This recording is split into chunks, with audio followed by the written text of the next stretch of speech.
If you have just completed on a pre-sale and you want to sell it, or you have completion coming up on a pre-construction condo, do not do this. I have talked to so many investors who have just completed on pre-construction units, or the completion's coming up and they are in a slight profit, they're break even, or they're slightly losing money. And after I tell them the price for what it is worth today, they are now deciding, hey, I'm going to rent out this unit for 1 year because the market is likely going to be better next year. I'll get a better price and I will sell it next year. And in this video, I'm going to tell you why this is probably a bad idea and why it likely makes no sense. I'm that Agent Kelly. I talk about Canadian real estate and my local market of Abbotsford and the Fraser Valley. If you want early access to pre-sale deals, you can join the Equity Club down below using the link in the description. If you want my free pre-sale cheat sheet on how to invest in pre-sales, that's also in the description. First off, not an accountant, so don't listen to anything I say in this video and talk to an accountant. So picture this, you buy a pre-construction condo for $500K, it's now worth $600K.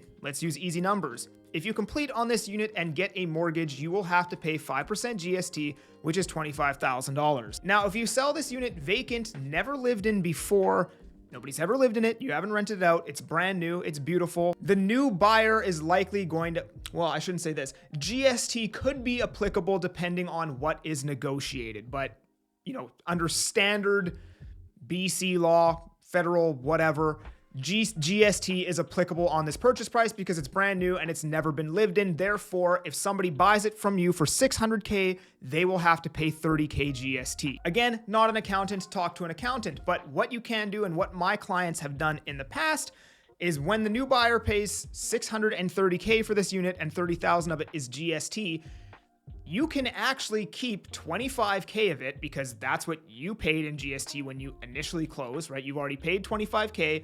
Of their $30K, you keep $25 and you remit the additional $5K to the government. The government needs $30, you've already paid $25, you're going to remit that additional $5K from the $30 that the new buyer has given you, therefore recouping the GST that you paid when you closed on the unit. Now, once you rent this unit out and it's no longer vacant and it's being lived in, GST is no longer applicable. Therefore, you cannot charge a new buyer when you go to sell it GST. Therefore, the second you rent this unit out, it is costing you $25,000 instantaneously. And I'm struggling to understand where exactly this makes sense. Now, if you were going to hold this unit for another 3, 5, 7, 10 years, it makes sense because the rental income is likely going to pay back that GST. At some point, you're probably going to be cash flow positive and actually making money every month. You're going to get the future appreciation. And as far as a hold goes, well, these units have a 2, 5, 10-year warranty.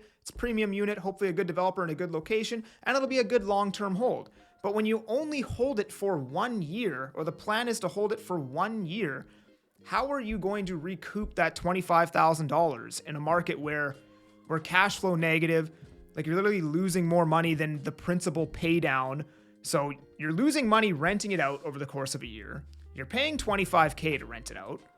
And then the market has to appreciate 5% or more just to get back the money that you spent renting it out. And then on top of that dynamic, now you have to sell this unit likely tenanted, which means they've probably messed up the paint. There's going to be some nicks in the floor. The appliances are dirty. It's all cluttered. It doesn't show very well. Maybe the tenant's cooking food in there before the showings.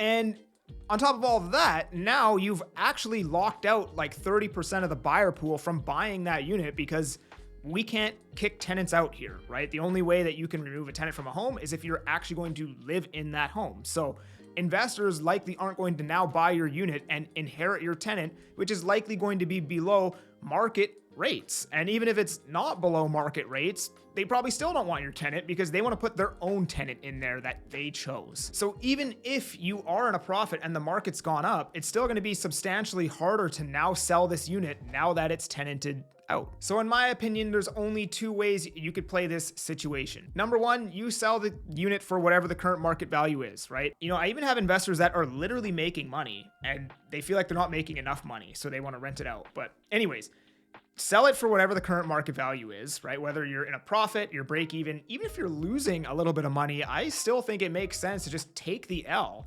take that capital, get it back in your pocket, and roll it into another pre-construction that's 3 to 4 years, down the road. And then hopefully you can, and obviously this is speculating, you can sell that one for a bigger profit in 3 to 4 years, because obviously the timing on this one wasn't very good. Or get that capital back and buy like a detached home in Chilliwack where the cash flow makes a little bit more sense, and then you own some land. Or do whatever you want with the capital. I just don't think it makes sense to have the plan to only hold this unit for 1 year. And the second thing you can do, like I said before, is just have a longer term vision with this unit, right? I don't think 1 year is the right mindset. I think if you're gonna hold this unit for 3, 5, 7, 10 years, then it makes sense. Like I said, it's a quality unit, hopefully good developer, good location. You get a 2, 5, 10-year warranty, nothing to worry about. You just rent it out, do nothing for the next 5 to 8 years. You're probably gonna do very well on it. It's just where I have the problem understanding this mindset of, oh, I'll wait till next year, and then paying $25,000 in GST and losing money due to cash flow negative over the next year.